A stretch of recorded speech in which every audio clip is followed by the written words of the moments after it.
Halo teman-teman, berjumpa lagi dengan saya Brother Phil. Kali ini kita akan menanggapi Dondi Tan. Dalam videonya, dia menolak klaim beberapa muslim yang mengatakan bahwa nama Muhammad sudah dinubuatkan dalam Taurat dan Injil. Tapi sepertinya Dondi Tan lupa satu hal. Sebelum kita tanggapi, kita saksikan videonya berikut.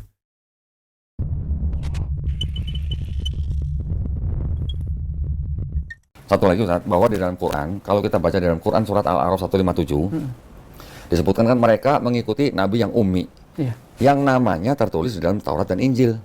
Kita berhenti sejenak. Ingat, ayat Qurannya mengatakan tertulis dalam Taurat dan Injil. Garis bawahi kata tertulis. Kalau yang ini disebut Taurat dan punya Kristen disebut Injil, saya sudah cari Ustaz, di sini tidak ada nama Muhammad menurut saya. Setelah mendengar ayat Quran yang mengatakan nama nabinya ada tertulis dalam Taurat dan Injil, Dondi Tan mengecek dan dia tidak menemukannya di sana. Jika Dondi Tan tidak menemukan nama nabinya dalam Taurat dan Injil, lalu apakah Quran sedang mengatakan sesuatu yang bohong? Mengingat Taurat dan Injil berupa tulisan sudah ada zaman Muhammad dan orang Kristen membacanya.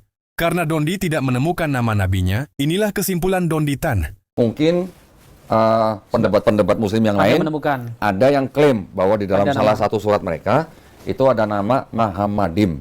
Ya, itu ada di Kidung Agung pasal 5 ayat 16. Almarhum Syekh Hamid Hidayat juga klaim, Dr. Zakir Naik juga klaim, dan banyak juga yang lain muslim klaim. Tapi yang disebut dengan Taurat oleh orang Yahudi itu bukan Kidung Agung. Nggak masuk di situ jelas. Nah, Kidung Agung bukan kitab Taurat yang dianggap Yahudi. Orang Yahudi yang menyebut Taurat itu hanya yang 5 kitab Musa. Jadi yang Muhammadim ini bukan di dalam 5 ini gitu, Ustaz. Itu satu. Yang kedua, kata Muhammadim di situ bukan sedang merujuk orang yang akan datang ratusan tahun kemudian. Tapi itu adalah sifat manusia yang disebut terpuji. Walaupun nama Muhammad juga artinya yang terpuji, tapi ini tidak sedang ngomongin orang yang akan datang ratusan tahun kemudian. Yang berikut yang ketiga, bahwa kata Muhammadim itu di dalam seluruh kitab ini, Ustaz, satu kitab tanah ini ada 13 kali. Kata Muhammadim. Kata Muhammadim di dalam 13 ayat. Kalau semua kata Muhammadim itu diterjemahkan menjadi Muhammad, terjemahnya jadi nggak pas. Nggak pas. Itu maksudnya. Jadi dan itu sebenarnya lebih kepada cocok logi bisa kita terima. Barusan kita dengar pernyataan Dondi Tan. Bagaimana dia tidak setuju dengan klaim dari Ahmed Deedat bahkan Zakir Naik soal nama Muhammad dalam Kidung Agung. Kali ini Dondi menggunakan akalnya. Karena Quran katakan tertulis dalam Taurat. Ahmed Deedat dan Zakir Naik malah cari di Kidung Agung. Ini membuktikan kebotolan mereka. Mereka tidak bisa bedakan Taurat dan Kidung Agung. Tapi tetap menjadi masalah bagi Dondi Tan. Karena Quran bilang tertulis dalam Taurat, kalau tidak ditemukan dalam Taurat artinya Quran sedang mengatakan hal yang keliru. Jadi posisi Dondi Tan tetap tidak aman. Mau ikut Ahmed Deedat salah kitab, mau cari dalam Taurat tidak ketemu. terus kemudian, karena saya menganggap itu bukan nama Muhammad yang dimaksud oleh Quran surat Al-A'raf 157, jadi saya menganggap bahwa di dalam kedua kitab ini bukan Taurat dan Injil yang dimaksud oleh Quran surat Al-A'raf 157. Kira-kira Ustaz Syahrin setuju? Saya lebih setuju dengan Ko Dondi. Kalau Dondi katakan bukan Taurat dan Injil yang orang Kristen pegang sekarang yang dimaksud Quran. Pertanyaan kita adalah, emangnya Taurat dan Injil mana lagi yang beredar di zaman Muhammad hidup? Sementara Taurat dan Injil yang kita pegang, ini sudah dikanonkan sebelum Muhammad ada. Jika audiens dari Quran adalah Yahudi dan Kristen, Taurat dan Injil mana lagi yang dimaksud Quran? Beberapa penjelasan, di antara tambahannya adalah, kalau toh memang ada Nabi Muhammad, yang itu merujuk kepada Rasul kita, ya kalau kita sedari awal meyakini bahwa mereka merubah-rubah, itu yang lebih layak untuk dirubah kan? Betul. Apa yang dipertahankan? Betul. Berikut. Jika mereka menuduh Taurat dan Injil sudah dirubah dan orang Kristen dan Yahudi menghilangkan nama Muhammad, lucunya manuskrip Alkitab sudah ada sebelum Muhammad, bagaimana orang merubah sementara Muhammadnya belum ada? Kalau merubah terjemahan mungkin terjadi, tapi masalahnya manuskrip aslinya bisa dicek. Terbukti tidak ada nama Muhammad dan Dondi Tan akui itu. Ini Ustaz, di Quran surat As-Saff ayat ke-6. Di situ diceritakan Nabi Isa AS berkata bahwa nanti akan ada Rasul lagi bernama Ahmad. Kalau bercerita tentang Nabi Isa berarti kan yang kita kenal dengan Injil. Kalau kitab ini oleh saudara kita yang Kristen disebut Injil, saya sudah cari juga di sini nggak ada nama Ahmad. Oke, ada. Kembali Dondi Tan menemukan dilema Quran. Quran katakan nama Muhammad dinubuatkan dalam Injil, pas dicek tidak ada. Sementara Injil yang orang Kristen pegang sama dengan Injil yang tersebar di zaman Muhammad. Karena audiens Quran adalah orang Kristen. Ada juga lah pendapat Islam yang mungkin mengatakan roh kebenaran kalau diterjemahkan ke bahasa Ibrani. Yang itu roh kebenaran nanti menghiburmu. Itu, ya, penghibur. Penghibur kan? Kalau diterjemahkan menjadi bahasa Ibrani, itu Ahmad gitu. Saya kurang setuju karena kitabnya mereka secara sejarah itu ditulis dalam bahasa Yunani. bukan dalam bahasa Ibrani. Ibrani. Ya. Jadi buat saya itu pun bukan nama Ahmad yang dimaksud oleh Quran surat As-Saff ayat ke-6.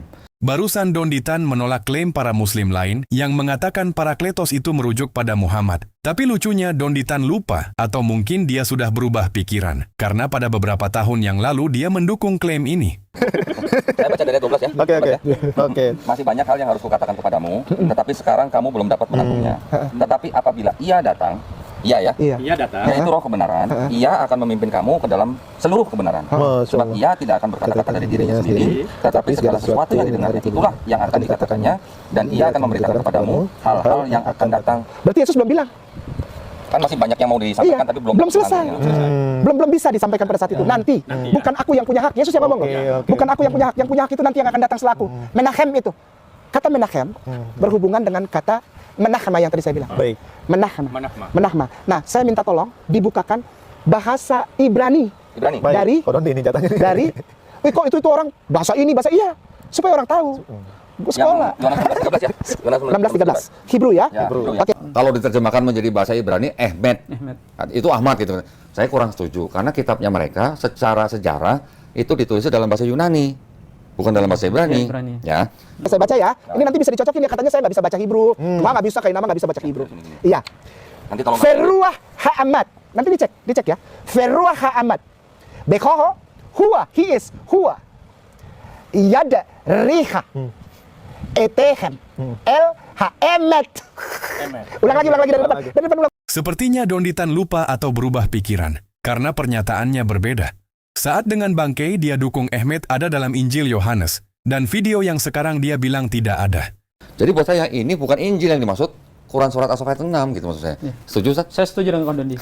Alhamdulillah. Kalau toh kita nggak setuju sama teman yang lain, bukan berarti kita nyalakan. Mungkin khilaful lafdi dalam istilahnya, Oke. perbedaan istilah. Oke, tapi saya punya pertanyaan buat teman-teman yang klaim.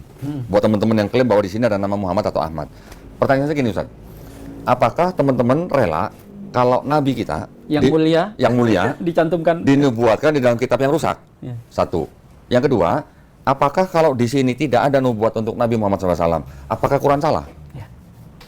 Berani nyalain Quran salah? Kan nggak mungkin. Berarti Kembali Donditan menemukan dilema baru. Jika nama Muhammad ada dalam Injil yang dipegang Kristen sekarang, maka mereka akan terjebak dengan tuduhan mereka sendiri yang katanya Injil sudah rusak dan Injil sekarang bukan Injil yang diturunkan kepada Isa. Dilema kedua buat Donditan, jika tidak ada nama Muhammad dalam Injil artinya Quran keliru. Karena Quran katakan ada tertulis dalam Injil. saya mengambil sikapnya akhirnya bahwa ini bukan Taurat dan Injil yang dimaksud oleh Quran.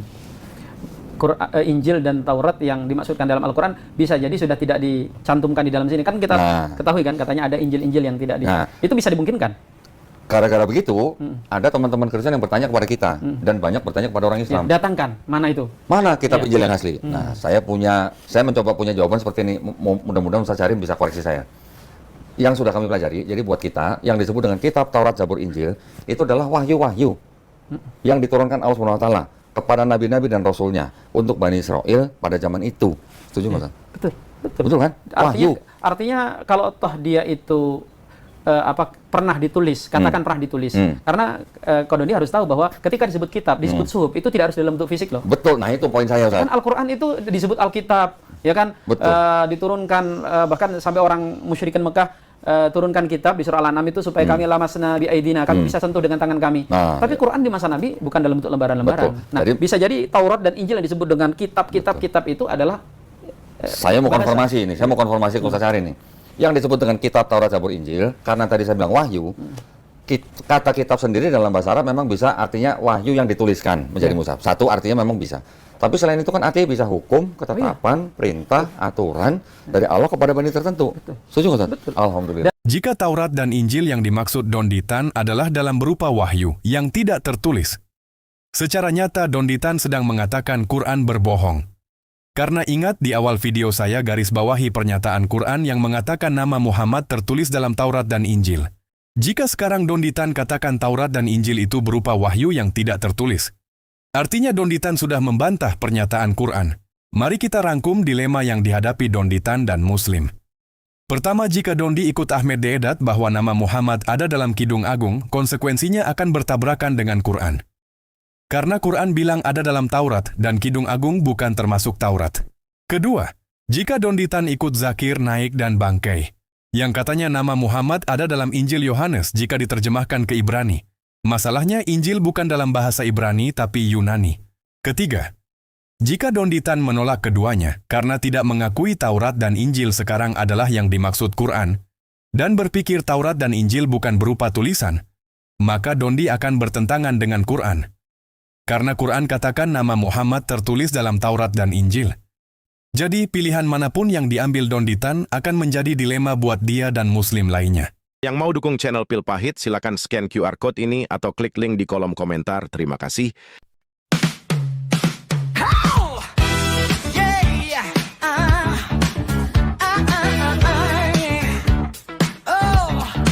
Sekali lagi nama saya adalah mantan pendeta.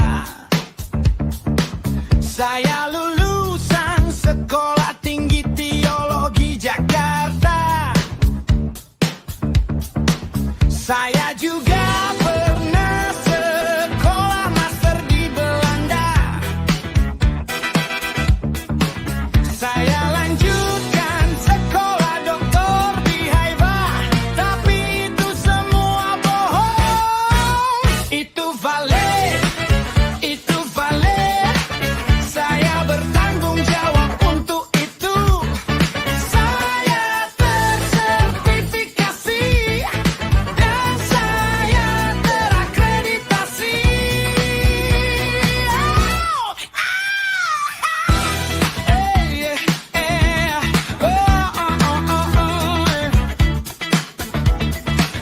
Sekali lagi nama saya biasa berdakwah di gereja.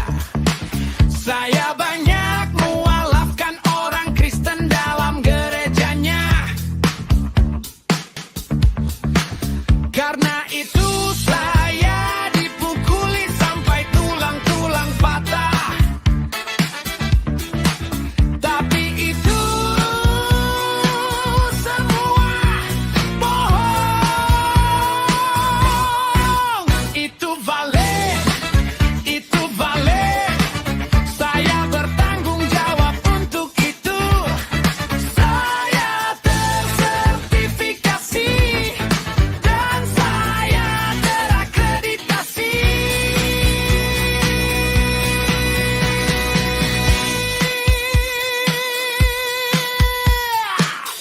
Hey, Bangkai, sampai kapan begini? Bertobatlah sebelum ajal menjemputmu.